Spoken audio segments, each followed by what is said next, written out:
Baik, akan segera kita mulai kajian Madrasah Filsafat Ibnu Arabi. Eh, Pak Cipta, Pak Cipta, saya izin mengebuka ya Pak ya.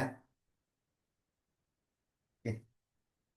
أعوذ بالله من الشيطان الرجيم بسم الله الرحمن الرحيم الحمد لله الواحد الأحد الفرد الصمد الذي لم يلد ولم يولد ولم يكن له كفوا أحد ثم الصلاة والسلام على النبي الأمجد والرسول المصدق من كان اسمه في السماء أحمد وفي الأرض نبي أبي القاسم المصطفى محمد اللهم صل على محمد وآل محمد اللهم صل على محمد وآل محمد اللهم صل على محمد وآل محمد. Ustadz Cipta Bakti dan seluruh teman-teman rekan kajian Madrasah Filsafat Ibnu Arabi, saya ucapkan Assalamualaikum warahmatullahi wabarakatuh. Pertama dan yang utama, kita panjatkan puja kepada Tuhan Yang Maha Esa, yaitu Allah Subhanahu wa Ta'ala. Yang berkat karena karunia dan taufik darinya, kita semua dapat berkumpul bersama pada kajian Madrasah Filsafat Ibnu Arabi, dan kali ini kita pada pertemuan keempat. Kedua, salawat dan salam untuk Nabi Muhammad Sallallahu Alaihi Wasallam. Kita aturkan, telah kita bacakan di awal, semoga dengan pembacaan selawat yang kita bacakan tadi memberikan sedikit cipratan syafaat kepada kita umatnya Nabi Muhammad. Ketiga, saya ingin mengucapkan terima kasih khususnya kepada Dr. Cipta Bakti Gama yang telah berkenan hadir menyempatkan waktu dan tenaganya untuk mengisi kajian Madrasah Filsafat Ibnu Arabi dengan tema Tajalli kali ini. Dan saya juga ingin mengucapkan terima kasih kepada panitia dan kepada seluruh teman-teman yang juga konsisten untuk meluangkan waktu dan tenaganya untuk menyimak Madrasah Kajian Filsafat Ibnu Arabi. Teman-teman, kali ini kita pada pertemuan keempat dari 11 pertemuan program Madrasah Filsafat Ibnu Arabi. Perlu diketahui, program ini diselenggarakan oleh Deputi Perguruan Tinggi Yayasan Hikmat Al-Mustafa dan insya Allah dan dengan konsisten akan dilaksanakan setiap Jumat malam. Dan sebelum kita mulai, mungkin izinkan saya memperkenalkan terlebih dahulu tentang materi profil dari tema kali ini, yaitu oleh Dr. Cipta Bakti Gama. Dr. Cipta Bakti Gama adalah seorang dosen tafsir dengan jabatan sekarang ini yang utamanya adalah Ketua Program Studi Ilmu Al-Quran dan Tafsir Sekolah Tinggi Agama Islam Sadra. Walaupun beliau juga seorang dosen tafsir, tapi background akademik Dr. Cipta Bakti Gama juga sangat luar biasa dengan filsafat. Bahkan S1 S2-nya kalau tidak salah filsafat juga Ustaz ya. Jadi memang materi dan kemampuan beliau di filsafat juga sangat luar biasa. Dan insya Allah pada pertemuan kali ini beliau akan membawakan tema tajalli dari kajian Madrasah Filsafat Ibnu Arabi. Sehingga saya mohon kepada teman-teman untuk bisa menyimak materi ini dengan sesama dan sebaik-baiknya. Dan juga perlu saya informasikan bahwasanya ketika kajian ini berlangsung, nanti ketika Ustadz akan menyampaikan materi, akan ada waktu 60 menit dari Ustadz untuk menyampaikan materinya. Dan bagi teman-teman yang ingin ada pertanyaan terkait materi, nanti kita akan sediakan waktu di akhir untuk tanya jawab. Jadi nanti kecuali memang di pertengahan ada pertanyaan langsung dari Ustadz yang ditujukan kepada teman-teman, maka boleh mungkin menjawab tapi sesuai dengan kebutuhan materi saja, tidak perlu berpanjang lebar karena nanti panjang lebarnya ditanya jawab setelah akhir materi. Dan eh, izinkan saya informasikan juga Ustadz, insya Allah antum akan diberikan waktu sekitar 60 menit dalam menyampaikan materi, mudah-mudahan cukup dari insya Allah 19.45 sampai 20.45. Sebelum kita mulai, mari kita awali kajian Madrasah Filsafat Ibnu Arabi ini dengan pembacaan Al-Fatihah wa qablaha salawat. Allahumma salli ala Muhammad wa ali Muhammad. Allahumma salli ala Muhammad wa ali Muhammad. Allahumma salli ala Muhammad wa ali Muhammad. Ajil farajum. A'udzu billahi minasyaitonir rajim. Bismillahirrahmanirrahim. Alhamdulillahi rabbil alamin. Rahman Rahim Maliki Yawmiddin Iyyaka na'budu wa iyyaka nasta'in Ihdinas siratal mustaqim siratal ladzina an'amta 'alaihim ghairil maghdubi 'alaihim waladdallin. Kepada Dr. Cipta Bakti Gama, Saya persilahkan untuk menyampaikan materinya. 60 menit cukup Ustadz ya? Baik, terima kasih. Saya Cukup, persilahkan Ustadz. semoga kurang. Bisa banyak diskusi nanti ya. Siap Ustadz.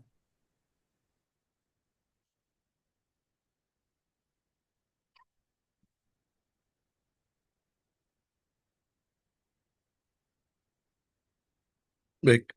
A'udzu billahi minasyaitonir rajim. Bismillahirrahmanirrahim. Alhamdulillahi rabbil alamin. Wa sallallahu ala nabiyyina Muhammadin wa alihi tahirin wa sahbihi mayamin. Selamat malam, Ibu Bapak, saudara-saudari sekalian. Senang sekali bisa berkumpul bersama Anda semua dalam suatu forum yang eh, menarik, juga insya Allah berkah. Pada kesempatan kali ini saya diberi amanah untuk mengantarkan suatu topik dari silsilah filsafat Madrasah Ibnu Arabi, yaitu tentang tajalli.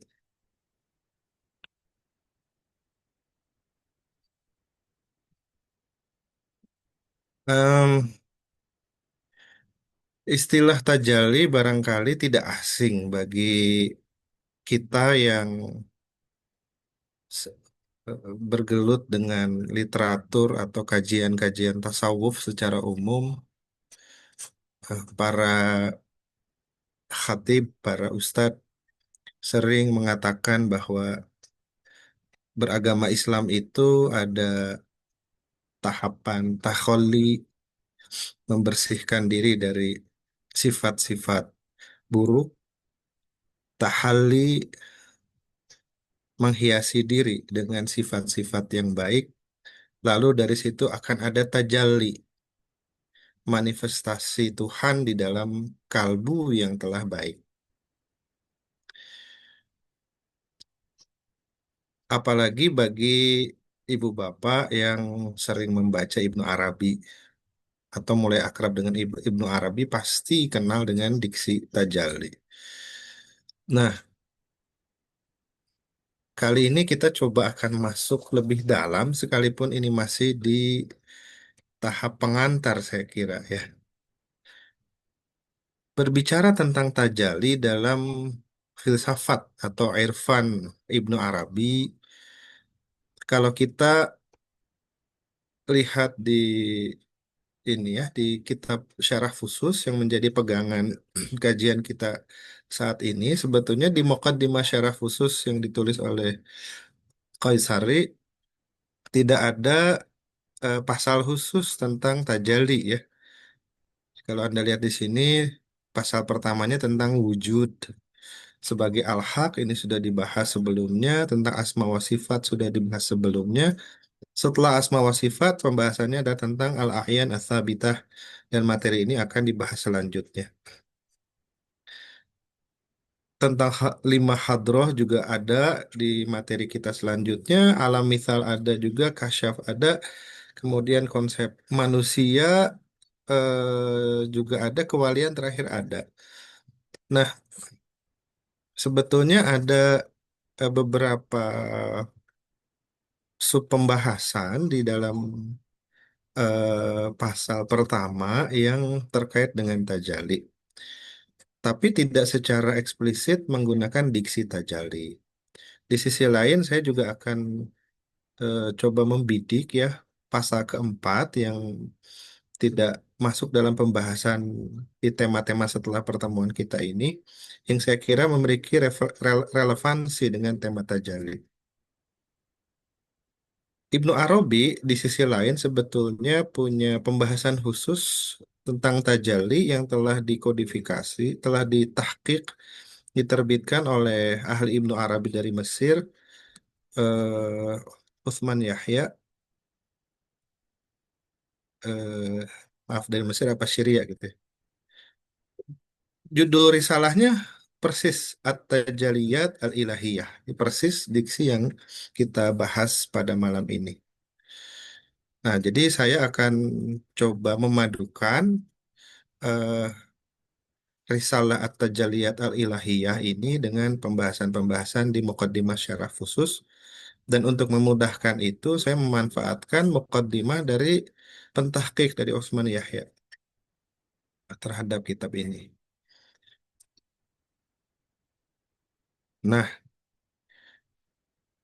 secara bahasa, tajalli itu dari kata jala dalam bahasa Arab artinya jelas. Jaliyun itu zahirun, jelas, terang.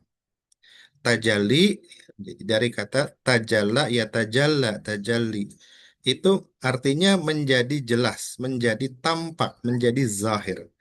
Jadi kata ini secara makna bahasa mirip dengan kata zuhur, menjadi jelas. Di dalam istilah tasawuf ada diksi mazahir yang maknanya sama dengan majla. Majla tempat tajalli, mazahir tempat zuhur. Sesuatu yang zuhur disebut zahir, menjadi terang. Sesuatu yang bertajalli disebut mutajalli. Jadi ada tajalli, ada mutajalli, ada majla. Tajalli itu tindakannya, kejadiannya. Mutajali adalah sesuatu yang bertajali. Majla adalah lokus tajali. Ini mirip penggunaan istilah al-zahir, sesuatu yang menjadi tampak, madhar, lokus penampakan, dan zuhur, si kejadian penampakan. Jadi kalau kita nanti nemu diksi ini, penggunaannya mirip kedua kedua kata ini.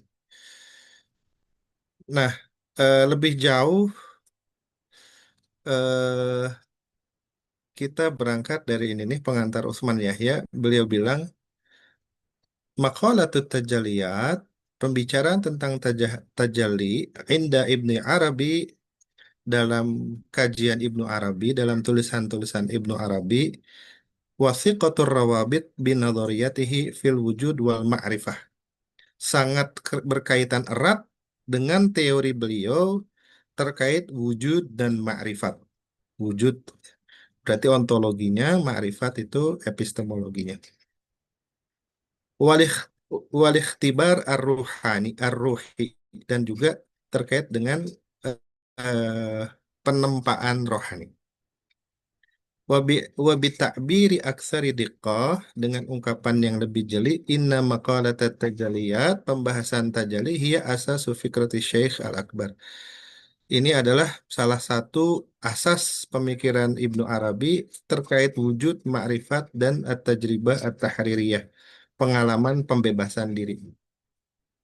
Nah, buku Tajaliyat Al-Ilahiyah memang tidak hanya berbicara ontologi, tapi juga ada epistemologi. Nanti saya coba cuplik dikit ya. Tapi karena kita acuan utamanya Syarah Fusus Al-Hikam yang memang lebih fokus ke ontologinya, ya kita juga akan ada di kerangka ontologi lebih utamanya.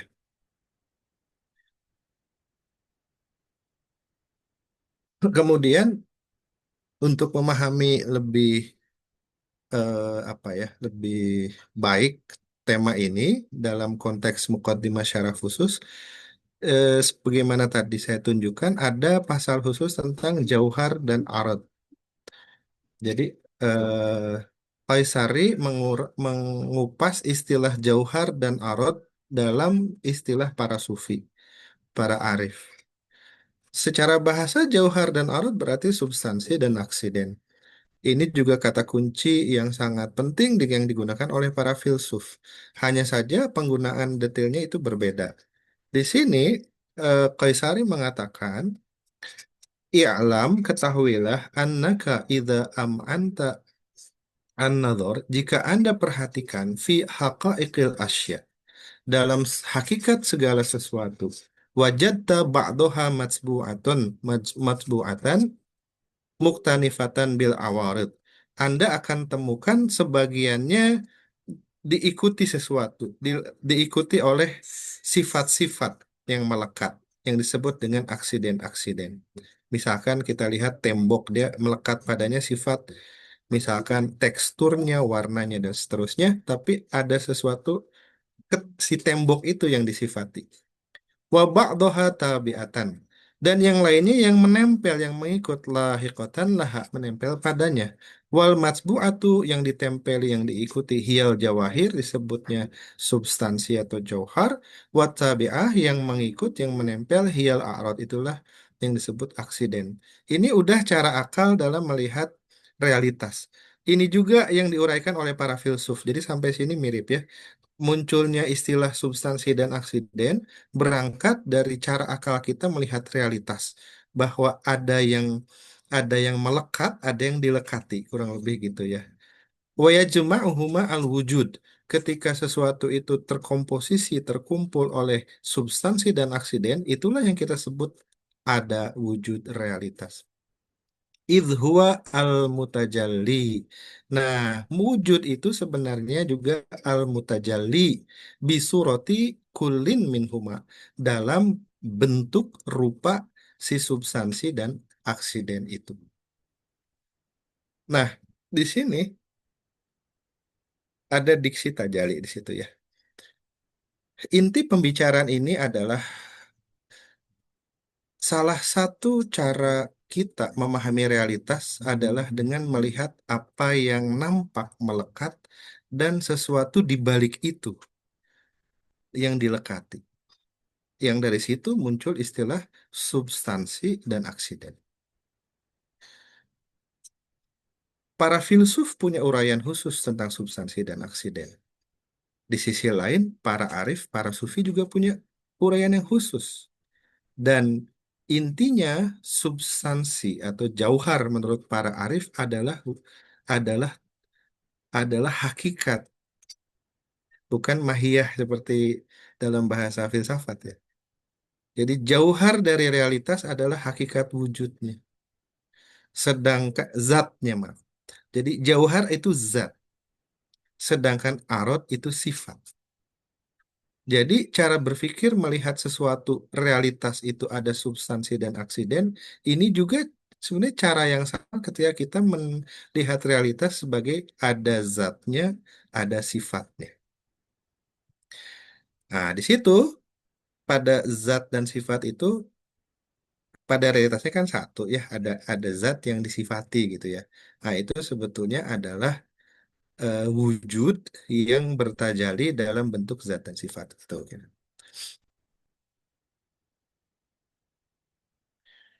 Jauhar adalah hakikat sesuatu yang merupakan manifestasi dari zat ilahi. Nah, ini pandangan sufi, beda sama filsuf ya. Jadi kalau para sufi melihat realitas ini kan ada yang menampak ya, melalui panca indera, melalui imajinasi, melalui estimasi, melalui akal. Ada realitas yang menampak. Nah, segala penampakan realitas itu memiliki zat di balik sifat-sifat yang menampaknya. Nah, zat di balik sifat-sifat yang menampak itu sebenarnya adalah zat ilahi, manifestasi. Manifestasi ini terjemah dari kata tajali, juga terjemah dari kata zuhur. Jadi jauhar dari alam itu sebetulnya adalah manifestasi zat ilahi. Di pertemuan sebelumnya, Ustaz Azam Bahtiar juga kan menyampaikan seperti itu ya. Sebetulnya wujud itu hanya wujud Tuhan. Wujud dalam realitas itu al-haq itu hanya Allah Subhanahu wa taala gitu. Arad adalah sifat, dan sifat, segala sifat yang menampak di di jagat raya ini kan sebenarnya manifestasi dari sifat-sifat ilahi. Kalau kita kembali ke pembahasan asma wa sifat, kan asma itu ada asma zatiyah, asma sifatiyah, asma fi'liyah. Nah, nama-nama yang berhubungan dengan pengelolaan alam itu kan af'al ya, asma-asma yang berhubungan dengan af'al. Jadi dengan kata lain, sebetulnya segala yang menampak di alam ini itu adalah tajali atau zuhur, penampakan dari asma-asma fi'liyah itu.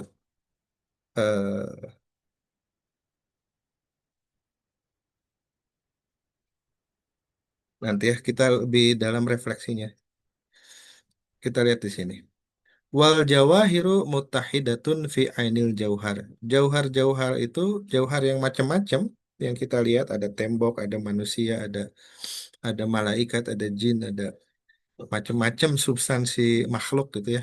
Sebetulnya semuanya bersatu muttahidatun fi ainil jauhar dalam realitas substansi.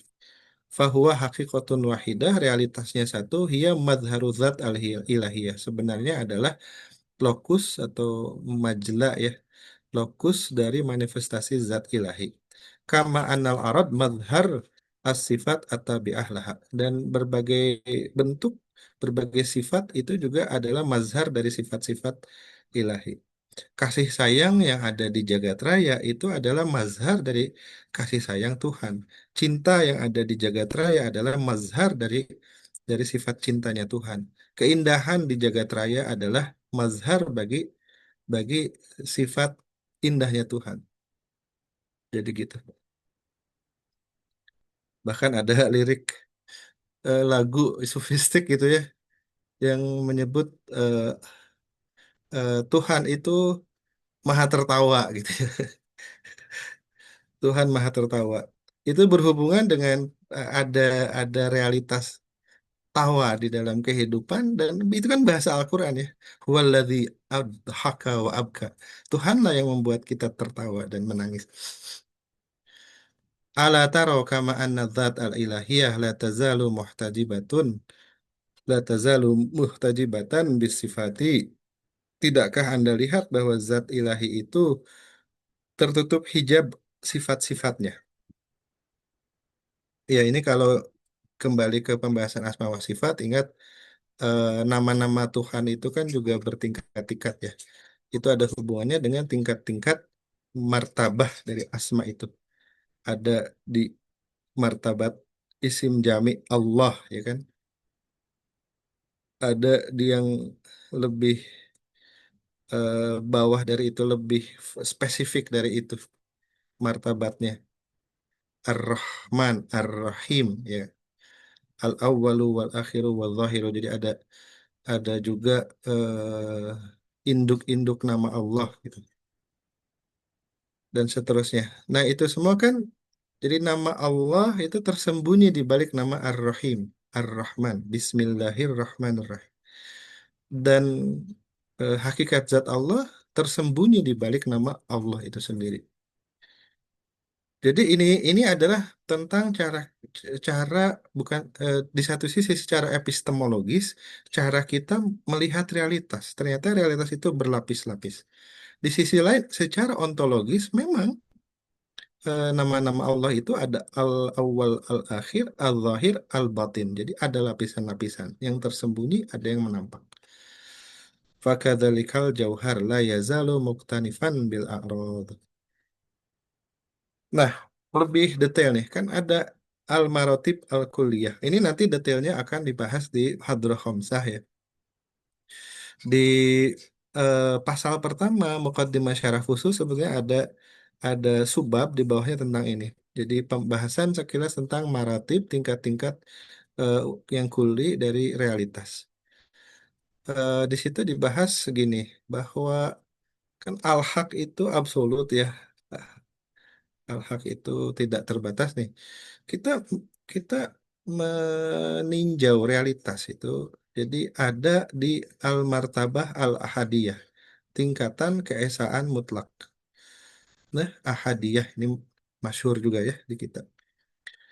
Nah, kita melihat realitas yang disebut ahadiyah itu adalah ketika al-haq itu dilihat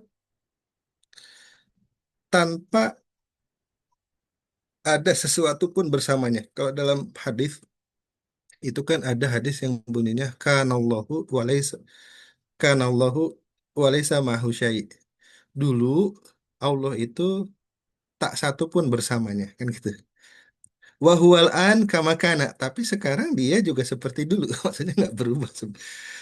Ini merujuk bukan pada pada periode memang dulunya itu. Karena wahual an kama kana sekarang itu seperti dulu. Jadi yang disebut dulu tuh nggak ada periode, ya sama aja dengan sekarang. Ini sebuah martabat, sebuah tingkat, sebuah makom kalau dari sisi perjalanan sufinya yang disebut ahadiyah. Di situ melihat meninjau iktibar al-haq walaisa ma'hu syai'. Jadi istilahnya eh, tidak ada sesuatu bersamanya. Semua nama dan sifat melebur. Jadi kita bahkan tidak melihat nama-nama sifat-sifat yang rincian-rincian ya. Karenanya kadang disebut juga oleh sebagian sufi sebagai jam'ul jam' di makom eh, peleburan setelah peleburan gitu. Atau al-ama kabut kabut tipis. Hakikatul wujud idza ukhidat bisyarti alla yakuna ma'ha syai'. Hakikat realitas jika ditinjau dengan syarat bisyartila istilahnya ya. Bisyartila syarat tidak ada ah, s- sifat yang melekat apapun padanya fahiyal musamma indal qaum al martabah al ahadiyah al mustahlikah. Inilah martabat ahadiyah yang melebur padanya jami al asma wa sifat seluruh nama-nama dan sifat fiha pada martabat tersebut. Wa tusamma jam'ul jam' wa haqiqatul haqa'iq disebut juga hakikat dari segala hakikat gitu. Itulah ya makanya dalam riwayat dari Imam Ali disebutkan bahwa awwaluddin ma'rifatullah mengenal agama adalah awal beragama adalah mengenal Allah.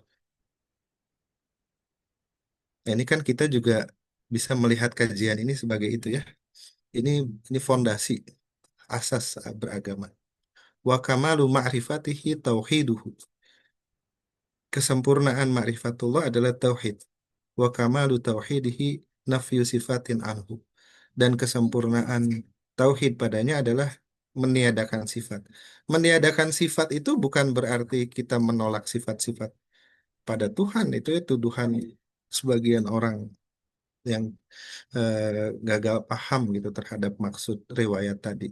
Tapi maksud nafyu sifat di situ adalah bahwa memang ada makom tertinggi dari pengenalan terhadap al-haq yaitu di martabah ahadiyah di situ memang tidak tidak lagi ada sifat, tidak ada lagi kejamakan. Bahkan orang orang yang kalau dari sisi epistemologis orang yang ke sana pun kan harus hilang gitu dia. Tidak ada dualitas lagi, tidak ada kejamakan. Nah, ini satu martabat. Nah, ini kan martabat tertinggi, terdalam gitu, terbatin dari realitas. Hakikat dari segala realitas itu ya ini ya. Kadang disebut juga ghaibul ghuyub gitu, gaib segaib-gaibnya. Kalau hakikat zat di baliknya ya. Mungkin disebut ama, kabut gitu. Nah, martabat di bawah itu disebut dengan wahidiyah atau al-huwiyah as-sariyah. Martabat wahidiyah idza ukhidat bi syarti syai'. Kalau si hakikat wujud itu dilihat dengan syarat tertentu dan syarat tertentunya adalah dengan syarat adanya seluruh asma wa sifat. Jadi kita meninjau sang realitas itu dengan memiliki segala nama-nama dan sifat-sifat yang jamak. Nah, ini yang disebut dengan al-martabah al-wahidiyah, martabat wahidiyah. Atau disebut juga huwiyah sariyah. Inilah realitas yang meliputi segala sesuatu ya. Jadi kalau ada ayat-ayat yang bunyinya wa huwa bikulli syai'im muhit dan Allah itu meliputi segala sesuatu kan sanurihim ayatina fil afaq kami akan tunjukkan ayat-ayat kami di jagat raya wa fi anfusihim dan di dalam diri mereka di jagat diri hatta yatabayyana lahum annahul haq sehingga menjadi teranglah bagi mereka bahwa dia itu al-haq wa annahu bikulli syai'in muhit dan bahwa dia meliputi segala sesuatu. Jadi ada juga annahu apa yuhitu bikulli syai'in ilma ada juga yang dengan penjelasan meliputi segala sesuatu dengan ilmunya. Tapi sebagian ayat lain menyebutkan meliputi segala sesuatu. Ya, apalagi ada ayat wa huwa ma'akum ainama kuntum. Dia bersamamu dimanapun kalian berada, ya kan? Sebetulnya memang Allah meliputi Tuhan itu meliputi segala sesuatu. Nah, di sini sebenarnya kita melihat sang realitas al-haq Tuhan itu sebagai huwiyah syariah. Itu melihat di martabah wahidiyah gitu. Karena kita melihat pada segala sesuatu kan di situ ada asma sifat ya. Kalau kita melihat makhluk ya berarti kita melihat asma wa sifat, melihat kejamakan.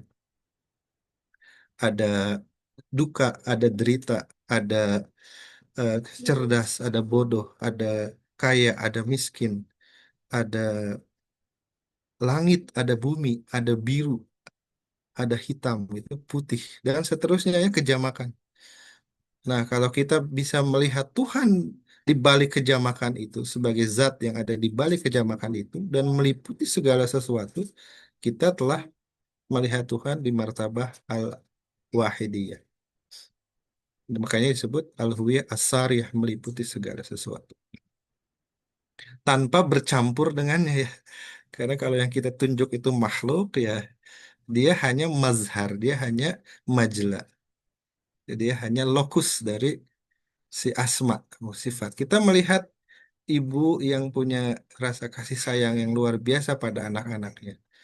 Kita bisa melihat ibu saja yang punya sifat kasih, berarti kita hanya melihat makhluk. Tapi kalau kita melihat bahwa sebetulnya kasih sayang orang tua pada anak itu, di balik itu ada kasih sayang Tuhan pada makhluk, berarti kita telah melihat eh, nama di situ Ar-Rahman, misalnya begitu ya. Tapi kalau kita melihat semua jagat raya dengan segala kejamakannya, di balik itu ada Tuhan yang meliputinya, itulah as-sariyah al-huwiyah as-sariyah, gitu ya, wahidiyah. Nah, ini panjang ceritanya, sebagai contoh ya. Wa idza ukhidat bi syarti thubutu suwar al-ilmiyah fiha fahiya martabatul ismil batin. Kalau kita melihat meninjau hakikat tadi dari sisi bentuk-bentuk ilmu, itulah yang disebut martabat isim al-batin al-mutlaq atau al-awwal atau al-alim atau Rabbul A'yan as-sabitah. Ada detail-detail yang luar biasa sih ya memang orang-orang ahli Tuhan itu ya mendeskripsikan apa yang mereka kenal dari Tuhan dan dengan jeli dengan detail gitu ya. Kita enggak ya. Umumnya orang mengenal Tuhan itu soal apa sih? Al-Khaliq udah menciptakan alam raya. Mungkin Ar-Razik yang diminta rezekinya atau An-Nasir diminta pertolongannya. Ya, betapa langka orang yang mengenal Tuhan sebagai Al-Haq, Al-Batin, Al-Awwal, Rabbul A'yan Tsabitah. Nggak kenal. Makanya memang ma qadarullah haqqa qadrih. Di Al-Quran menyinggung orang-orang begitu. Mereka tidak mem- memperlakukan Allah selayaknya. Nggak kenal, makanya nggak cinta sama Tuhan. Ya, Tuhan dijadikan sebagai ini aja apa kambing hitam dari segala sesuatu, dari kebodohannya, dari kegagalannya. Kadang Tuhannya dimaki-maki ketika doanya merasa tidak dikabulkan. Sangat tidak kenal Tuhan. Padahal sekali lagi awal beragama mengenal Tuhan. In kuntum tuhibbunallah fattabi'uni. Kenapa kita ikut Nabi? Karena kan harusnya kalau lihat ayat itu, kalau kita cinta sama Tuhan, cinta dulu sama Tuhan, ikut Nabi baru benar tuh ikut nabinya. Nggak cinta sama Tuhan, ikut Nabi bisa jadi karena ambisi ego. Jadinya beragamanya malah merusak gitu. Nah, cuman bagaimana kita bisa mencintai Tuhan kalau tidak mengenal Tuhan? Ya bisa saja sih kita mengenal Tuhan sebagai Al-Khaliq, begitu mengagumi ciptaan, ya udah memuja Tuhan sebagai Al-Khaliq. Tok gitu. Atau begitu senang dengan rezeki memuja Tuhan sebagai Ar-Razzaq gitu. Mohon rezeki terus berusaha bisnis kerja. Tapi coba bayangkan kalau orang mengenal Tuhan sebagai Ar-Rahman, ya, yang kasihnya meliputi alam semesta. Dan Nabi itu adalah diturunkan rahmatan lil alamin. Harusnya dia juga mengasihi seluruh alam semesta. Gitu. Kenapa orang masih saling membenci, beda pemahaman, beda selera, beda agama, beda etnik, ideologi, tanpa sebab-sebab kejahatan yang nyata bisa saling memusuhi. Berarti nggak mengenal Tuhan sebagai Ar-Rahman, tidak mengenal Tuhan sebagai Al-Muhsin, pemberi ihsan. Ya, banyak sekali kita nggak mengenal Tuhan. Ketika kita diperintahkan, misalkan wa ahsinu kama ahsanallahu ilaik, dan berbuat ihsanlah, memberilah, memberi kebaikan. Sebagaimana Tuhan memberi kebaikan pada kalian. Entah orang memahami perintah ini seperti apa ya. Tapi coba kita lihat bagaimana Tuhan menjadi muhsin pada kita, memberi kebaikan pada kita. Kan tanpa pamrih, Tuhan dalam posisi memberi tanpa membutuhkan balasan apapun dari kita, murni untuk kebaikan kita. Nah, kita kan ngikuti ini aja susahnya minta ampun ya. Nah, ya kita nggak kenal ya, nggak kenal Muhsin gitu. Banyak orang namanya Abdul Muhsin, Abdul Rahman, tapi mungkin penghayatannya terhadap namanya sendiri belum sampai ya. Nah, disitulah pentingnya mengenal Tuhan, ma'rifatullah. Sekalipun Ibnu Arabi ya jelimet juga ya, Bang, ya. Elit banget sih ininya, narasinya itu. Eh, tapi dikit ya saya singgung. Jadi kalau di filsafat kan Ibnu Arabi itu di dunia filsafat kan mula sadra gitu ya. Jadi fil, eh, i- i- Ibnu Arabi yang difilsafatkan tuh jadinya kan mula sadra. Mula sadra di Muqaddimah Kitab Asfar jilid 1 itu mengatakan bahwa filsafat saya ini tidak akan berguna kecuali bagi saudara-saudara yang sedang melakukan perjalanan spiritual, perjalanan suluk, eh, perjalanan rohani gitu. Jadi kalau kita masih kebingungan dengan sebetulnya ini Ibnu Arabi Sadra ini ngomongin apa sih? Untuk apa sih? Mungkin ya, mungkin kita belum belum ada di garis tadi ya. Belum ada di garis satu perjalanan yang lebih mencoba mengenal diri, mengenal realitas, mengenal al-haq, mengenal Tuhan gitu. Baik, kita lanjutkan. Jadi ini sebenarnya panjang nanti itibarot terhadap realitas gitu ya. Nah, dari situ akan muncul nama-nama Tuhan dan seluruh realitas makhluk adalah majla atau mazhar dari nama-nama Tuhan tertentu. Nah, dari sini eh oh dikit ya sebelum ke yang epistemologi. Jadi kalau Anda baca Mukadimah Syarah Khusus yang ngerti bahasa Arab atau mungkin kalau Anda nyoba baca terjemahnya, kalau belum ada yang versi terbit, kalau sekarang kan gampang ya, Anda suruh AI terjemahkan, udah lumayan itu, 70% itu biasanya lumayan akurat. Eh, Anda nanti akan dapat istilah-istilahnya kayak gini nih ya, misalkan, Idza ukhidat bisyarti kulliyatil asya. Jika realitas itu ditinjau dengan syarat universalitas segala sesuatu, disebutnya martabat Ar-Rahman, nama Ar-Rahman. Nah, ada diksi Robbul Aklil Awal, yaitu Rob dari akal pertama, atau Lauh Al-Qadha. Lauh Qadha ini bahasa hadis. Ummul Kitab, ini bahasa Quran. Al-Qalamul A'la, ini bahasa hadis.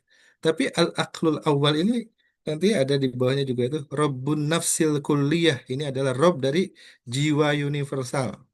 Isim Ar-Rahim itu adalah Rob yang majlanya adalah nafs al-kulliyah. Tempat tajalinya, lokus tajalinya adalah atau tajalinya menampak dalam surah An-Nafs al-Kulliyah, jiwa universal.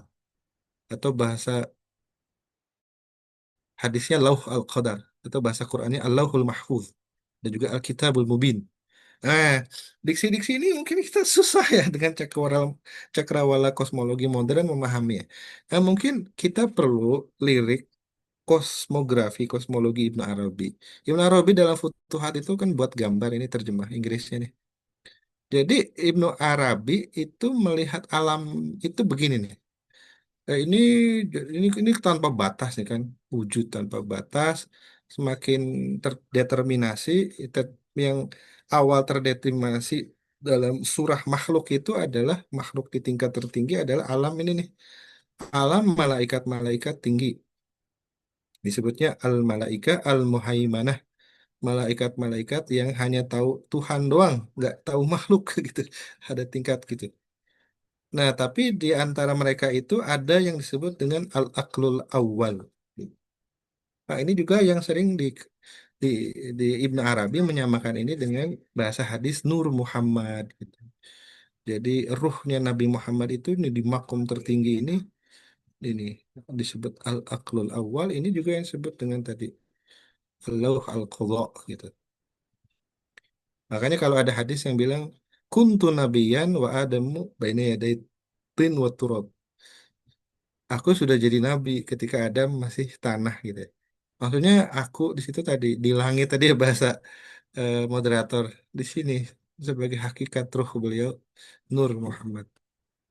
Nah, di bawah malaikat-malaikat ini ada malaikat-malaikat yang lebih bawah atau alam yang lebih bawah disebutnya an-nafs al-kulli wa jiwa. Kalau akal itu intelek nus itu kan abstrak, nggak memiliki bentuk panjang lebar tinggi. Kalau nafs itu memiliki panjang lebar dan tinggi. Makanya disebut lauh mahfuz karena detail-detail segala sesuatu blueprintnya itu ada di sini. Kalau di sini masih realitas yang lebih abstrak ya. Di sini dia mulai konkret, mulai memiliki bentuk-bentuk yang lebih konkret.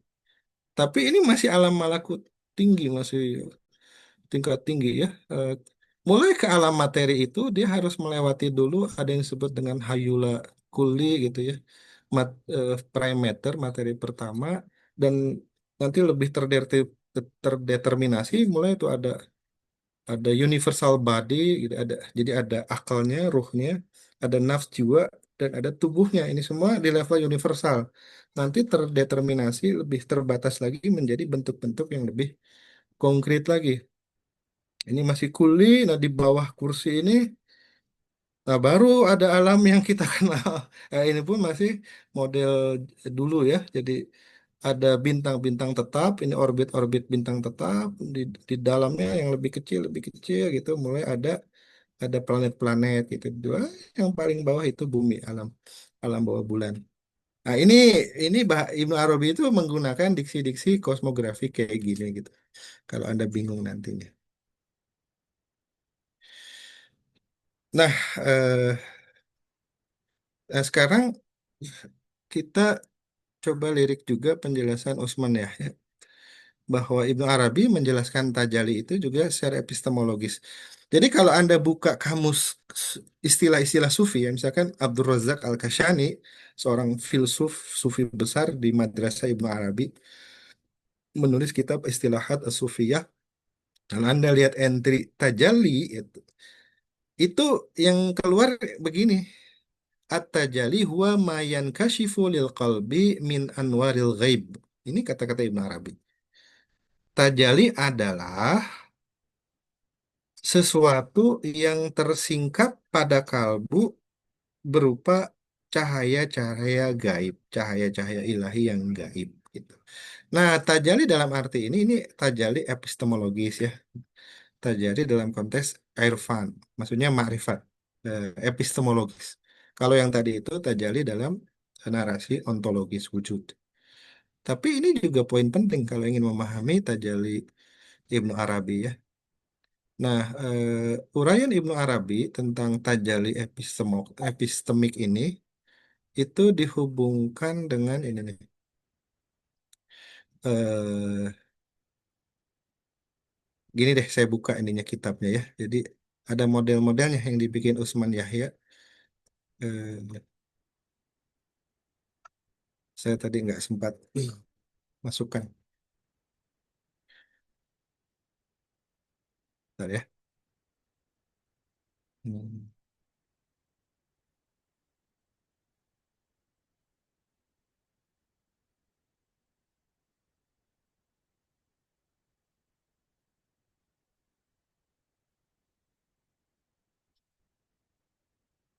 Terus Oneyo udah bikin model-model supaya lebih mudah.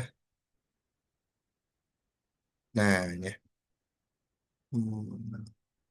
Iya, ini masih ontologisnya kalau dalam kesimpulan Utsman Yahya Ibnu Arabi itu ini lebih simpel sih ya dari yang Kaisari. Jadi ada istilah lain juga ya selain ahadiyah wahidiyah ada juga istilah alamul ahadiyah wahdah sama wahdaniyah.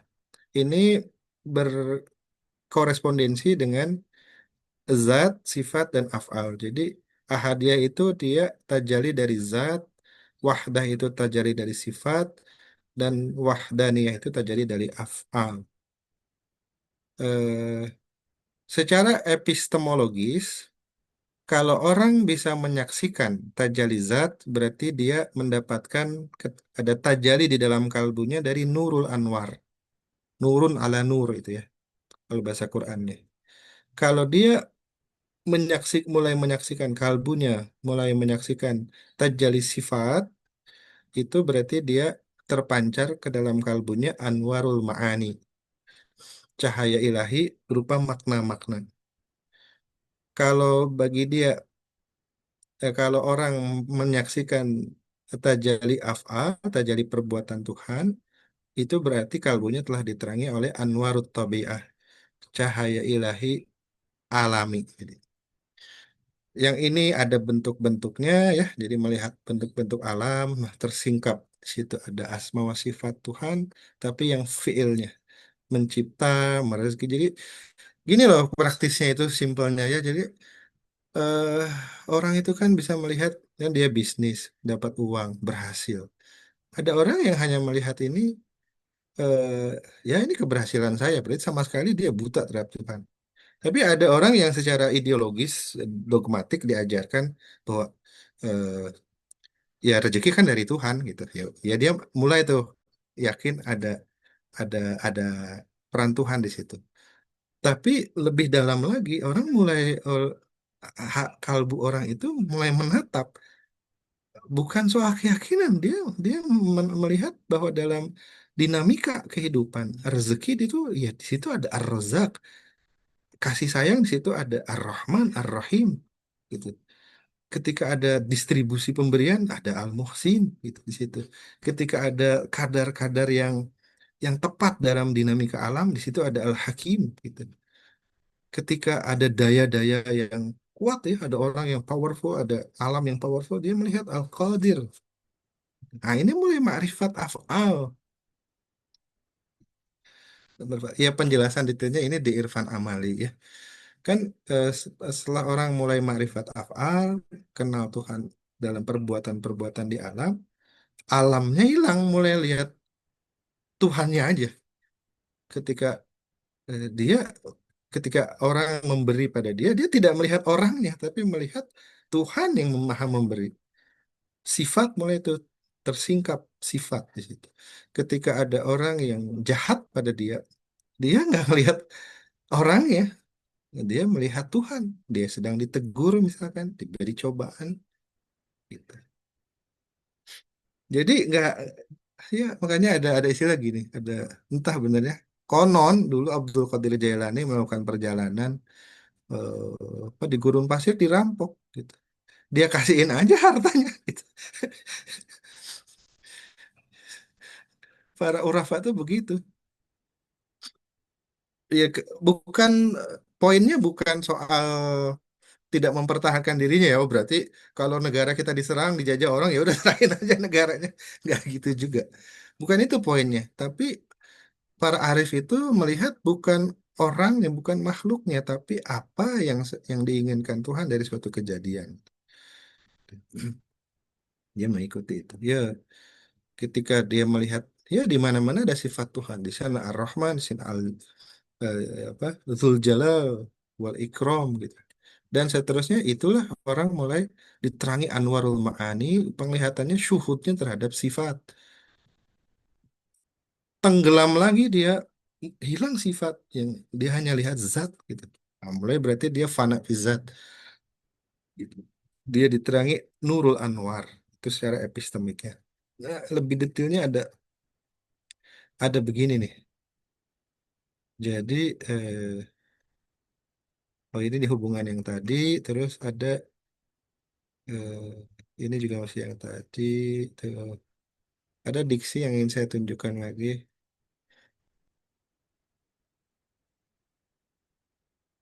Nah, ini ya. Jadi secara epistemik kan yang diksi yang biasa digunakan sufi, ujung makom tauhid itu di situ udah pasti harus mengalami fana, peleburan, ya, baik awalnya melebur dalam afal, ya orang awal dari awal dunia ini dilihat sebagai mekanisme makhluk aja ya, mekanisme alam, mekanisme otak, mekanisme gravitasi dan gaya-gaya fundamental fisika misalkan, atau daya-daya sosial, social forces dan seterusnya. Orang mulai mengenal Tuhan, mengurus alam, lama-lama tenggelam dia di dalam afal Tuhan gitu, mabok dalam afal Tuhan. eh, tapi bukan itu ujungnya ya. Yang ujung adalah baqa ba'dal fana. Jadi ketika kembali lagi melihat makhluk, tapi al-haq itu udah ada di dalam hati dia gitu. Beda, sudah berbeda gitu. Nah, ini juga disebutnya baqa. Berarti tadi juga ya diterangi cahaya an-nurul anwar misalkan di level zat, berarti dia al-baqa fi zat. Kalau masih di sifat al-baqa fi sifat, masih di level afal al-baqa fil afal. Nah, ini juga dihubungkan sama diksi-diksi Al-Quran. Jadi kalau orang sampai di fana lalu bako, ba'dal fana fidzat disebutnya hakul yakin, sudah sampai mengenal Tuhan, hakul yakin. Ya, di bawah itu sebelum itu dia akan mengalami dulu fana fis sifat, lalu bako fis sifat, kekal bersama sifat-sifat Tuhan. Berarti dia sudah mengenal Tuhan, ainul yakin.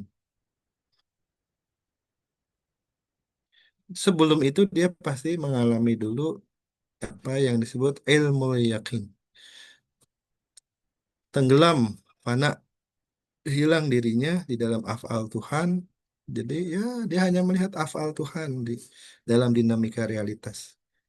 Lalu sadar lagi bahwa ada syariat, ada makhluk gitu. Ada hukum-hukum zahir, baqa ba'dal fana, tapi masih di level fil afal.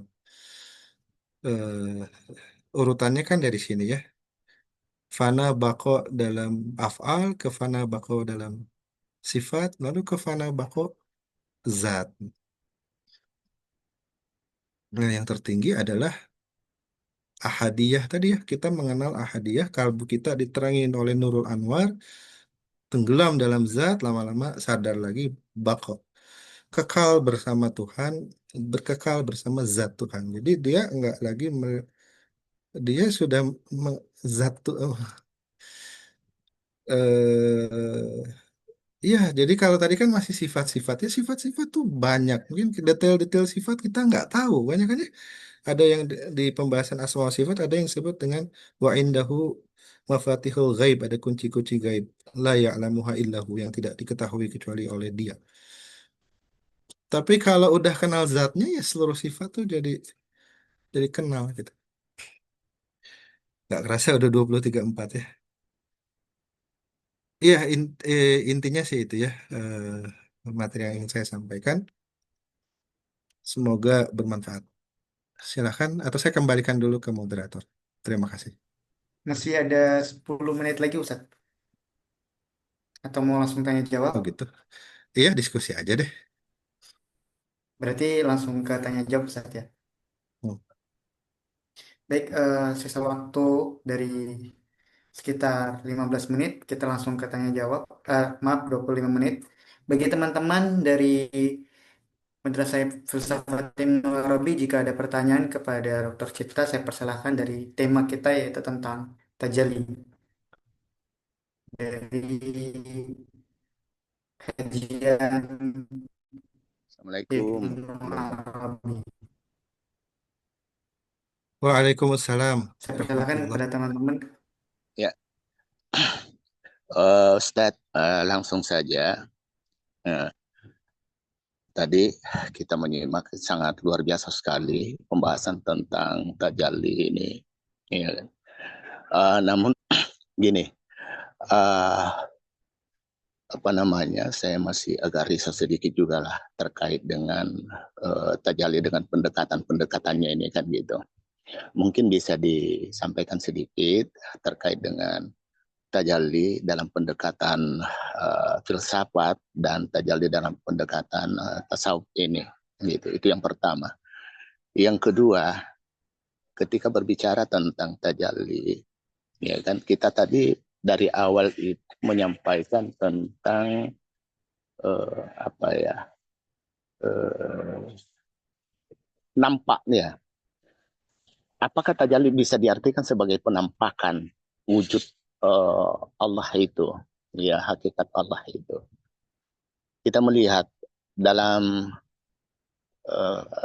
tinjauan kemodernan mungkin saat inilah gitu kan, kita melihat ya kan berbagai kejadian dunia, ya gitu, berbagai kejadian dunia seperti misalnya ini banyak dibahas ini ya di Pordame juga dibahas tentang hal tersebut terkait dengan Palestina, ya kan. Nah, ketika masyarakat dunia termasuk warga Palestina menginginkan munculnya Imam Mahdi ini misalnya, kenapa apa namanya ini tidak, Allah itu tidak memunculkan satu kekuasaannya yang merupakan tajalli atau penampakan terhadap wujud manusia itu, gitu. Mungkin seperti itu, Ustaz, singkatnya. Terima kasih. Assalamualaikum warahmatullahi wabarakatuh. Waalaikumsalam warahmatullahi wabarakatuh. Ustadz mau ditampung dulu pertanyaannya atau mau langsung dijawab?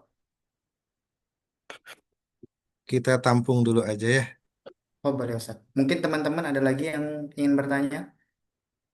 Jadi kita tampung dulu pertanyaan dari teman-teman, nanti langsung dijawab sekaligus semuanya sama Ustadz. Ya, komentar nggak apa-apa ya, kita diskusi, sharing. Ya, ataupun komentar juga dari teman-teman. Tadi ada yang udah unmute, silakan. Iya bang, Dokter. Suaranya Bang agak Ustadz. kurang kalau di saya. Coba agak lebih kerasin lagi. Waalaikumsalam. Waalaikumsalam. Halo Ustadz. Iya, silakan. Mungkin pertanyaan saya ini terkait hakikat manusia itu, ya ini kan tadi ditekankan bahwa manusia itu harus mengenal Tuhannya, harus mengenal dari mana dia berasal gitu Ustaz. Nah, perantara untuk kita mengenal hakikat kita itu melalui tajalli atau melalui manifestasi asma ilahiyah itu. Jadi saya seolah-olah menganggap bahwa yang manusia itu sebenarnya tidak mampu mengenal hakikat dari Tuhan itu sendiri, karena kan setiap tajalli Tuhan kan itu kan semua terbentuk dalam bentuk makhluk gitu. Artinya kita mengenal Tuhan Maha Pengasih, Tuhan Maha Penyayang itu melalui perantara makhluknya gitu Ustaz. Jadi seolah-olah yang kita kenal itu bukan Tuhannya tetapi perbuatan dari makhluk itu sendiri gitu Ustaz. Itu yang membuat saya bingung gitu Ustaz. Terus yang terakhir itu terkait konsep tajalli zat, tajalli asma itu masih agak bingung Ustaz. Itu gimana? Terima kasih.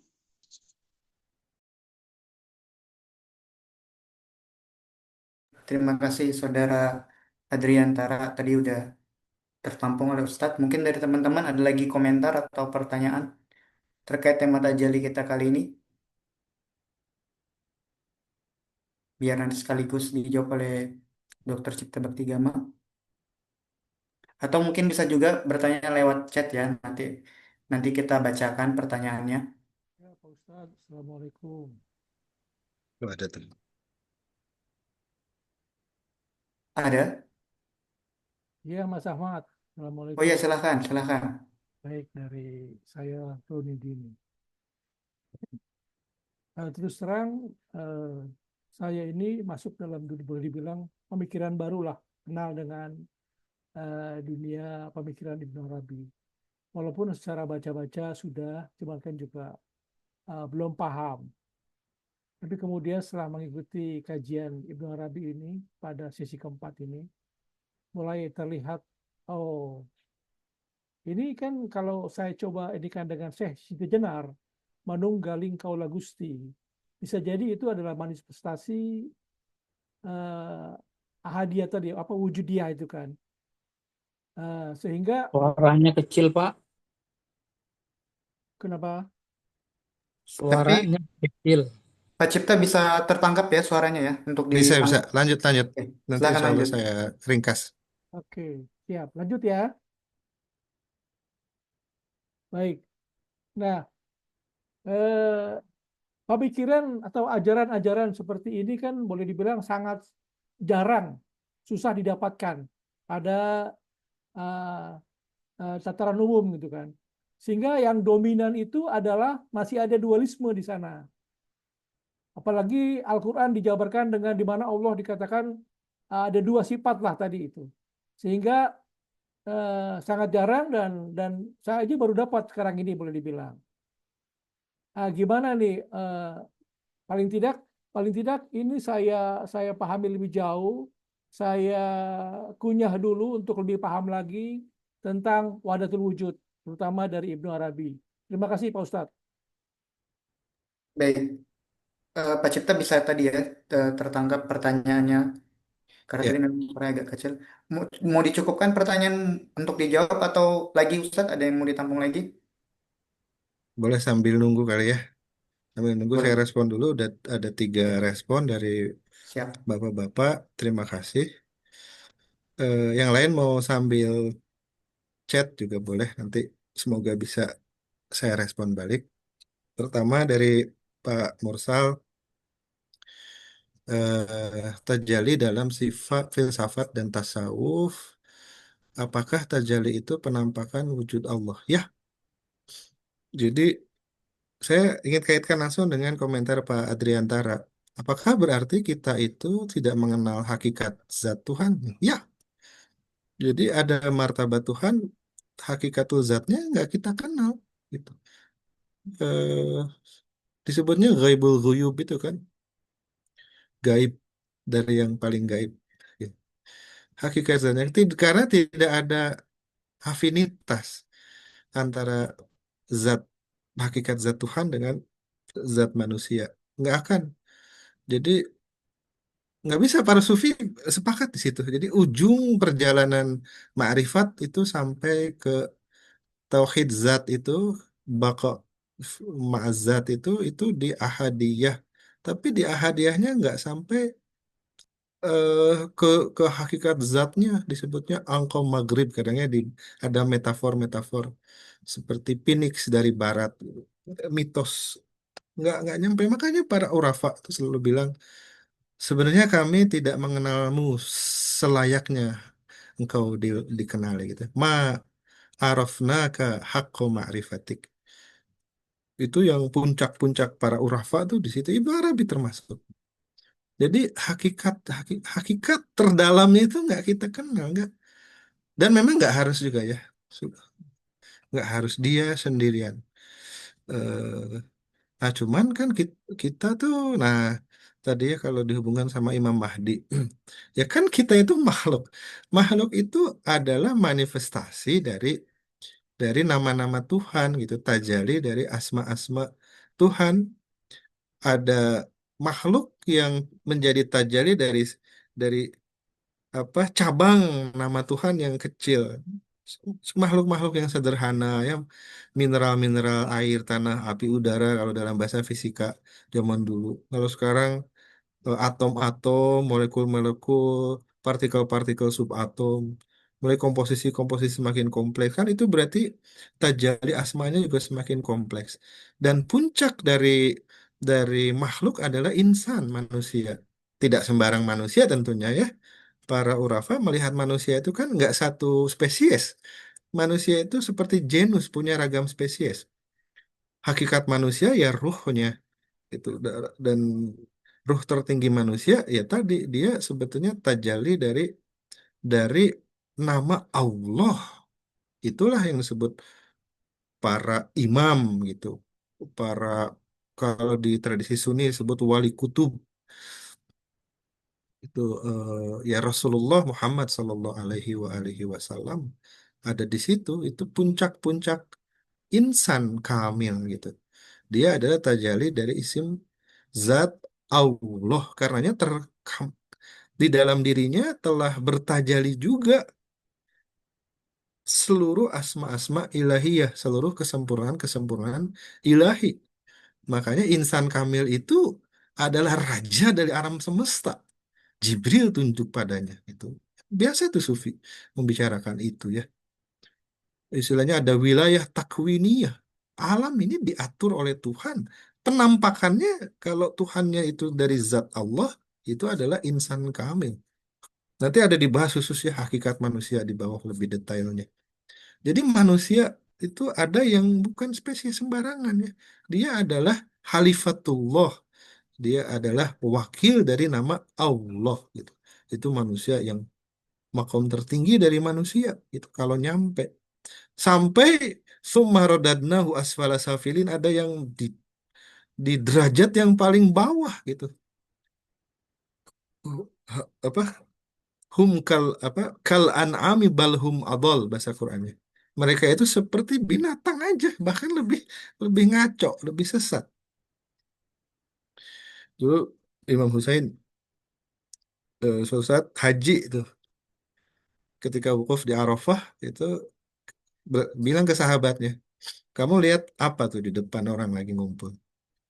Orang-orang di ini matanya langsung terlihatlah ininya wujud jiwanya, wujud batinnya. Mayoritas hewan gitu. Jadi mayoritas manusia itu hewan didominasi oleh sifat-sifat jiwa hewan. Ada yang jiwa hewan jinak, jadi ada sifat manusia yang seperti sapi, baik, makan rumput, nggak agresif gitu ya, seperti panda gitu, baik, lucu. Ada yang seperti kera gitu ya, aktif, agak agresif. Ada yang buas, agresif. Kelihatan kok dari kecil sifat jiwa hewan dari orang tuh. Makin sering diikuti, makin mendominasi dan itu kan membentuk wujud jiwanya. Kalau orang kasyaf bisa melihat wujud jiwa tersingkap, kelihatan orang itu bentuk hewannya apa. Bisa campuran ular dan manusia, campuran hewan buas. Simbolnya kan 4 aja kategorinya tuh. Hewan buas, hewan jinak, sama syaiton gitu ya. Satu lagi malaikat. Kalau malaikat ini jiwa insan sih, bukan hewan. Kalau nggak buas, jinak. Kalau nggak syaiton. Syaiton ini jiwa yang apa makru wal khida, cenderung menipu dan membuat makar gitu. Lebih bawah dari hewan. Kalau yang hewan kan jinak atau buas gitu. Preman-preman, anak-anak yang suka tawuran, suka berantem, ya, jiwanya jiwa hewan, buas gitu. Tapi belum tentu makru wal khida, belum tentu syaiton. Tiba-tiba ketemu pencerahan, dia jadi baik gitu. Syaiton al makru wal khida dan seterusnya. Jadi manusia itu eh, genus yang punya ragam spesies. Yang tertinggi ini adalah Khalifatullah, insan kamil yang di akhir zaman Imam Mahdi gitu ya. Eh, dan itulah penampakan. Dan ingat, nah saya dikit soal penampakan. Gini loh Pak, Bu.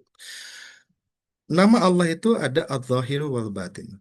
Memang ada, dari ini semua berasal dari nama Allah itu sendiri. Al-Zahir al-Batin. Semua penampakan adalah berarti sedang ada tajalli isim al-zahir. Ketika menjadi gaib tidak menampak berarti di situ ada isim al-batin. Tapi ini kan juga relatif. Dalam arti begini, jiwa saya bagi saya zahir, bagi Anda batin. Akal saya bagi saya zahir, bagi Anda batin. Saya hadir dalam jiwa saya, dalam diri saya. Yang Anda lihat hanyalah penampakan dari tubuh saya. Tapi ketika kita bahkan suatu tubuh itu menampak, sebutlah Anda melihat wajah saya, Anda melihat gawai Anda, laptop, HP, TV, gitu.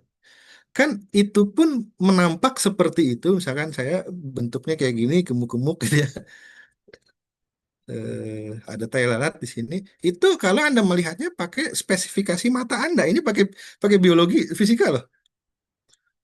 Tapi kalau mata Anda itu diubah spesifikasinya, pakai mikroskop elektron, kan nggak kelihatan kayak gini lagi penampakannya. Yang Anda lihat adalah elektron-elektron berputar-putar. Nggak ada lagi wanita cantik, pria tampan di situ. Nggak ada lagi mobil yang keren, rumah yang mewah, nggak ada. Semuanya hanya elektron-elektron. Itulah yang dilihat oleh mikroskop elektron. Atau mungkin lebih gede lagi, bakteri-bakteri ini, ya kan? Nggak ada lagi wanita cantik, pria tampan. Bakterinya kelihatan. Dunia ini menjadi indah dalam perspektif kita karena spesifikasi matanya kayak gini. Akan begitu ya. Apalagi kan sebagian ahli fisika kuantum, ya walaupun saya bukan ahli fisika kuantum, tapi mereka bilang gitu kan sebagiannya. Jadi kalau kita itu membedah alam ke subatom, ke dunia kuantum, mulai nampak tuh ya terfoto, itu kan hukum-hukum Newton itu menjadi nggak berlaku. Makanya disebutnya udah fisika bukan Newton lagi di situ, gitu ya. Jadi ada istilah apa ya, ketidakpastian geometris. Diksi itu saya ingat banget, saya pernah baca paper. Jadi istilah ketidakpastian geometris gitu. Banyak film-film yang mencoba menggambarkan ya, dunia subatom gitu ya. Jadi ya alam yang tampak itu apakah benar zat pada dirinya sendiri sebagaimana menampak gitu. Kan itu di filsafat biasa dipertanyakan. Ya, cahaya misalkan. Orang dahulu pernah bertengkar gara-gara warna kulit. Apakah benar warna kulit itu nyata? Apakah, kata bahasa filsafat itu, apakah itu realitas pada dirinya sendiri? Ataukah hanya fenomena? Ya kan, Immanuel Kant dulu bilangnya begitu. Cahaya misalkan ada warna ya. Kan ternyata dari Newton dibuktikan, Leibniz. Ternyata warna biru, merah, kuning, hijau itu hanya masalah panjang gelombang cahayanya yang apa menyentuh mata spesifikasi kita, nggak betul-betul berwarna ya. Makanya filsuf mulai bingung apakah makna warna itu real atau enggak gitu. Ada yang filsuf bilang, oh enggak, warna itu enggak real, itu hanya penampakan. Yang betul-betul real itu adalah panjang gelombangnya. Kalau ditanya lebih jauh, nah panjang gelombangnya sendiri, sejauh mana kita bisa meyakini itu benar-benar real pada dirinya sendiri. Nah, kita tarik ke spiritualisme. Kan sama tuh ya. Tadi kalau Pak Ronidin ingat ke Siti Jenar, ya Siti Jenar jelas banget. Pasti didukung oleh circle-circle sufi Wahdatul Wujud ya di Nusantara. Baik yang teorinya sejelimet Ibnu Arabi ataupun yang menggunakan teori-teori yang lebih sederhana, lebih praktis gitu. Tapi ya Wahdatul Wujud intinya kan. Sama-sama Wahdatul Wujud. Nah, itu kan di makom fana gitu. Ternyata suatu saat ini bukan dibuat-buat ya. Satu pengalaman spiritual di mana keragaman itu hilang. Tidak lagi menampak. Yang ada adalah sang tunggal al-haq fana fi zati. Nah, ya, makanya mereka bilang anal haq ya kan dulu. Bustami bilang ma fi hadhil jubbah illallah. Bustami itu yang bilang tidaklah di dalam jubah ini kecuali Tuhan. Itu kan salah satu silsilah dari thariqah terbesar sedunia kalau di Ahlus Sunnah. Itu salah satu silsilah ininya gurunya itu ada eh, Bayazid Bustami. Itu yang di kitab-kitab disebutkan bilang mafi hadhil jubah illallah. Tidaklah di dalam jubah ini kecuali Allah. Halaj yang dihukum mati gara-gara anal haq gitu. Itu kan satu hat atau itu bukan satu hat tapi ya perkataan yang terekam gitu ada konteksnya barangkali. Tapi itu merujuk ke pengalaman fana kan. Fana. Dan setelah itu ada baka. Nah, jadi suatu saat ada ternyata keragaman tuh di filsafat Irfan, philosophy of mysticism itu ada teori-teori Barat ya nggak Islam nih, tapi serupa lah karena ini lintas budaya kejawen di Sunda Wiwitan di Hindu di ini filosof Schwann Said Hussein Nasr bilang ada titik temu di dalam ragam tradisi tentang hal-hal ini. Eh, Kemudian ada yang bikin teori, ada pengalaman kesatuan ekstrovertif, introvertif. Jadi bisa begitu ya. Ini terekam pengalaman-pengalaman ini. Mengalami kesatuan secara ekstrovertif berarti semua realitas eksternal itu satu bersama dirinya. Nggak ada keragaman. Kalau introvertif, dia merasa dirinya satu. Nah kan gitu-gitu, itu kan lalu yang mana yang real? Di dalam riwayat disebutkan, kulun nas niyam. Seluruh orang itu sebenarnya lagi tidur. Fa'idha ma matu intabahu. Kalau mati baru bangun. Jadi alam yang nyata itu alam dunia apa akhirat? Alam mimpi apa alam materi? Umumnya kita akan bilang alam materi. Ah mimpi loh. Mimpi itu seolah-olah tidak real. Coba kalau nggak bangun-bangun. Tidur nggak bangun-bangun. Mati. Berarti alam mimpi itu yang real. Makanya para sufi, para mistikus selalu bilang ada alam malakut, alam misal gitu. Seperti yang mana yang kita lihat di mimpi salah satunya. Kalau nggak bangun-bangun itu yang real. Ya, kita anggap kita real karena kita merasa bangunnya di sini. Gitu. Kan poinnya adalah, jadi penampakan itu juga beragam, berlapis. Gitu ya. Yang mana yang real? Yang real sebenarnya adalah al-haq. Itu yang diajarkan para sufi. Dan itu yang dimaksud Al-Quran, hatta yatabayyan annahu haq. Jelas belum? Belum jelas. Terus jalan sampai jelas. Itu awalnya. Baru agama itu benar. Beragama itu. Awalnya begitu. Apakah harus ya ini harus nggak harus bukan soal hukum fikih ya. Kita nggak ada urusan sama hukum fikih fatwa. Harus nggak harus ini kembali ke suara hati kita. Gitu. Fitrah manusia akan mendorong orang kembali. Fitrahnya kalau lagi berfungsi itu dia akan rindu sama. eh, Rumi kan bilang ya di dalam Masnawi itu. Kita itu seperti seluring bambu yang menyajikan lagu kesedihan. Karena kita setelah dipatahkan dari pohon bambunya. Ada momen-momen itu kalau kalau kalbu lagi bersih ya. Biasanya sih memang kalau lagi sulit, lagi mengalami kesulitan hidup gitu ya. Mulai tuh ya bisa jadi depresi malah bunuh diri nauzubillah min zalik. Atau positifnya dia ingat. Ya kembalilah ke suara hati kita. Kalau terdorong kenali terus sampai hatta ya tabayyana annahul haq. Gitu. Untuk apa? Saya pernah ditanya teman mahasiswa. eh, Pak, emang kalau udah ketemu Tuhan ngapain? Anda ketemu keluarga ngapain? Gitu. Jalan kerja keluar kota, keluar negeri, rindu sama keluarga. Emang udah ketemu keluarga mau ngapain? Ketemu anak istri. Eh, Kita kan mencari kesempurnaan, kebahagiaan sejati. Ketenangan sejati bersama yang maha tenang, al-mu'min. Kebahagiaan sejati, karena kebahagiaan itu sebenarnya identik dengan persepsi tentang kesempurnaan, harusnya kebahagiaan sejati akan terwujud ketika kita bersama yang maha sempurna ya. Baqa billah dan seterusnya. Terus soal kenapa Allah tidak tampakkan. Nah ini ya, ini memang tergantung kita pakai teologi apa. Kalau di teologi Syiah Imamiyah misalkan, Imam Mahdi itu ada, cuman nggak tampak gitu aja kan. Gaib. Ada, karena tajalli dari zat Allah itu ada. Jadi alam ini tak sebenarnya nggak berbatas ya. Karena alam itu ada tajalli dari Tuhan yang nggak berbatas. Jadi nggak berbatas alam itu. Zat itu ada tajallinya. Ya, isim Allah pasti ada tajallinya. Kalau pakai kerangka teologi Sunni yang masuk itu Sufi ya. Kalau di Sufi ya selalu ada wali kutub gitu. Ada, selalu ada gitu. Kenapa nggak nolong Palestina? Ini ya kan nggak gitu juga ya.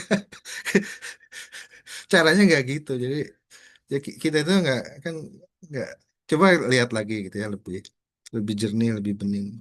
Memang cara Tuhan mengatur alam itu kan bukan dengan ketika ada anak-anak yang ya itu miris ya, aduh ya Allah, miris lah anak-anak yang nggak bersalah gitu ya. Ada dalam situasi perang atau dizalimi oleh orang tuanya sendiri kan, nggak jauh-jauh ya. Di Indonesia banyak banget tuh berita anak kecil batita digebukin sama bapaknya sendiri sampai tulang-tulangnya patah. Di mana Tuhan? Kan ateis bertanya seperti itu. Sebenarnya mirip ya. Ya sebetulnya kan Tuhan tuh ada, selalu menolong. Tapi caranya ya nggak seperti hitung-hitungan kita tadi. Jadi harus langsung datang Superman gitu ke Palestina bantai Israel. Nggak nggak gitu ya.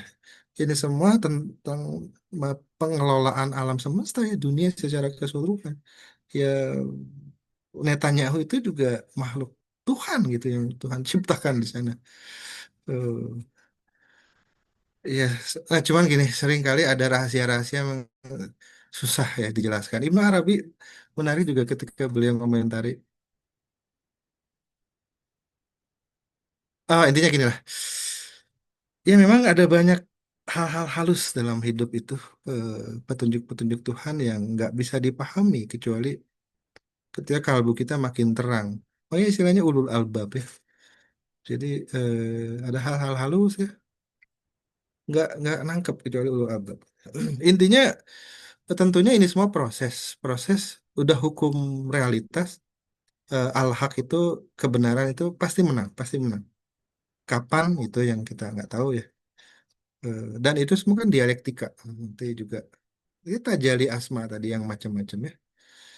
Dialektika. Nanti ada lagi dajjal gitu, ada lagi ya itu berdialektika aja. Udah hidup di dunia begitu. Yang tegak terang betul-betul hak itu ya di akhirat itu di alam malakut a'la udah nggak bisa ngapa-ngapain lagi syaiton gitu.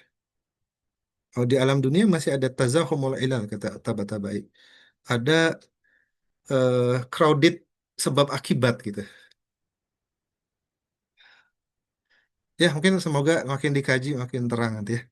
Terus soal ini harus mengenal dirinya udah tadi ya. Perantara melalui tajali iya sudah. Cuman ditajali mana kita ya? Terus digapai hingga yang tertinggi gitu. Hingga paling sempurna. Tentang tajali asma ya simpelnya jadi ini hal paling simpel. Ini juga model tapi ya kan hakikatnya sebenarnya satu. Ini semua itibarat takliyah cara kita mengenali sesuatu. Jauhar arot tadi ya. Jadi ada lokus, ada yang menampak dan ada penampakan. Tajali itu proses penampakan. Lokus itu sebenarnya si penampakannya, si lokus itu. Yang menampak itu ya si zatnya. Jadi sebenarnya ada gini ya di sebagian cerita-cerita fiksi itu ya. Jadi ada suatu zat yang gaib gitu. Dia bisa menampak jadi apapun. Gini, contoh ini bukan Tuhan, tapi ini atom misalkan. Atom itu kan yang bulat-bulat gitu ya. Tapi dia bisa menampak jadi batu permata, emas gitu. Jadi intinya atom. Atau iblis, kan? Iblis sebagai suatu zat halus yang punya sifat-sifat makruh wal khida, dia bisa menampak dengan dalam wujud seperti syekh wali gitu ya. Dia bisa dia bisa berubah lagi penampakannya menjadi hewan gitu. Hakikatnya adalah satu zat iblis. Tuhan itu hakikatnya itu kan gak kita kenal, nggak bisa dia omongin. Ghaibul ghuyub. Cuman ini kan ada yang menampak nih alam. Nah ini semua singkat kata adalah penampakan dari nama Tuhan. Dia lokus dari nama Tuhan. Mazhar, mazahir, penampakan. Tapi jangan dibilang ini Tuhan. Enggak, Tuhannya adalah si yang menampak. Tapi dia kan zatnya di balik itu. Gitu. Nah, cuman gini, ya perjalanan rohani kita itu akan semakin mengenal yang di balik itu ya. Itu kan berlapis-lapis ya. Ini kulit saya, di balik kulit saya ada lemak, daging, di dalamnya ada darah, dibongkar lagi ada atom, dibongkar lagi ada neutron, elektron, dibongkar lagi ada kuark, gluon, ya, subatom. Itu dibongkar lagi ada apa lagi? Bisa kalau kata Aristoteles, kalau kitanya bisa belah. Itu masih fisik. Nah, sekarang di balik tubuh saya yang fisik ada apa? Ada jiwa saya. Di balik jiwa saya apa? Ada, nih pakai bahasa tasawuf. Di balik tubuh ini ada nafs. Di balik nafs itu ada kalb. Di balik kalb itu ada eh, ruh, di balik ruh itu ada akal, di balik akal ada sir, di balik sir ada khafi gitu ya, lapisan-lapisan batin manusia itu. Nah semakin kita itu mengenal batin kita itu, si batin itu berkorespondensi dengan martabat-martabat Tuhan. Karena semakin kita kenal apa hadiah tadi itu ya. Bukan sekedar sekarang kita diskusi konseptual itu akal konsep kita ya. Kadang ada sufi yang nggak mementingkan konsep ya, tapi dijalani dulu aja gitu. Dijalani, ibaratnya kalau kopi itu dicicipi dulu rasanya, baru nanti dideskripsikan. Oh ini robusta, ini arabica, misalkan dan seterusnya. Udah 2105 ya. Terakhir, dualisme lebih populer dibanding wahdatul wujud. Iya, memang wahdatul wujud itu narasi yang paling elit ya. Ya, bahasa sufinya khawasul khawas, memang khusus elit. Nggak apa-apa, dan akan selalu elit ya. Di level masa populer itu tetap narasinya narasi yang awam. Dan kita nggak perlu berharap masyarakat luas mengerti wahdatul wujud, enggak. Yang penting itu adalah tokoh-tokoh yang membimbing masyarakat gitu, yang mengatur masyarakat, mereka orang-orang yang arif, yang mengenal Tuhan. Mau mereka jelaskannya ke masyarakat dengan bahasa apapun, yang penting kan sosok orangnya arif billah. Yang penting itu. Jadi elitnya ini yang makrifat itu yang sesuatu yang lebih penting dan lebih sesuai dengan hukum sosial. Saya kira cukup ya, sudah 21.06. Semoga bermanfaat dari saya. Mohon maaf jika ada kekeliruan, kekurangan. Semangat terus, sehat selalu. Eh, se- saya cukupkan ya, kembalikan ke moderator dari saya. Alhamdulillahirabbil alamin. Alhamdulillahirrahmanirrahim. Saya ucapkan sekali lagi terima kasih kepada Ustadz Cipta Bakti Gama atas materi tentang Tajali dan telah menjawab pertanyaan teman-teman kita semua. Saya ucapkan terima kasih juga kepada teman-teman yang telah berkenan bertanya tadi dan telah berkenan untuk menyimak dan telah berkenan untuk hadir pada kajian Madrasah Filsafat Ibnu Arabi pertemuan keempat dengan tema Tajali. Sebelum kita tutup, mari bersama-sama saya memohon kepada teman-teman untuk mengaktifkan kameranya sebentar agar kita bisa foto bersama.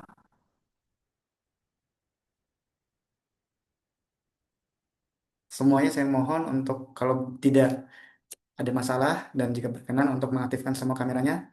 Yang masih belum mungkin bisa mengaktifkan. Kita foto bareng dulu. Mas Syamsul, Mbak Suraya, Mbak Nihyatul, Mas Yasir, Mas Ihsan, Mas Farezi, Mas Adriantara. Mungkin boleh mengaktifkan kameranya. Kita izin foto dulu sebentar. Jika tidak bisa, tidak apa-apa. Oke, saya rasa cukup. Mungkin sudah banyak yang aktifkan kamera. Mau ditahan dulu teman-teman semuanya. Kita foto dalam hitungan 10, 1, 2, agak lama ya. 3, 4, 5, 6, 7, 8, 9, 10. Pose 1, oke. Pose 2 dalam hitungan kelima. 1, 2, 3, 4, 5. Dan satu pose terakhir dalam hitungan ketujuh. 1, 2, 3, 4, 5, 6, 7. Baik, terima kasih kepada teman-teman semuanya atas perhatian dan eh, tenaga serta pikirannya. Saya juga ucapkan terima kasih kepada Pak Cipta atas materinya. Semoga dengan kajian ini juga menambah wawasan kita tentang Madrasah Filsafat Ibnu Arabi khususnya pada kajian tema Tajalli. Saya tutup karena tadi dibuka dengan Al-Fatihah dan sholat, maka kita tutup juga dengan nakhtim bizikri sholati ala Muhammad wa ali Muhammad. Al-Fatihah ma sholawat. Allahumma salli ala Muhammad wa ali Muhammad. Allahumma salli ala Muhammad wa ali Muhammad. Allahumma salli ala Muhammad wa ali Muhammad. A'udzubillahi minasyaitonirrajim. Bismillahirrahmanirrahim. Alhamdulillahirrahmanirrahim. Rahmanirrahim. Maliki yaumiddin. Iyyaka na'budu wa iyyaka nasta'in. Mustaqim shiratal ladzina an'amta 'alaihim ghairil maghdubi 'alaihim waladdallin. Wassalamualaikum warahmatullahi wabarakatuh. Waalaikumsalam Terima warahmatullahi kasih Pak Cipta, terima kasih teman-teman Madrasah Filsafat Ibnu Arabi. Insya Allah kita berjumpa pada wabarakatuh. pertemuan berikutnya. Amin. Terima kasih semuanya telah hadir.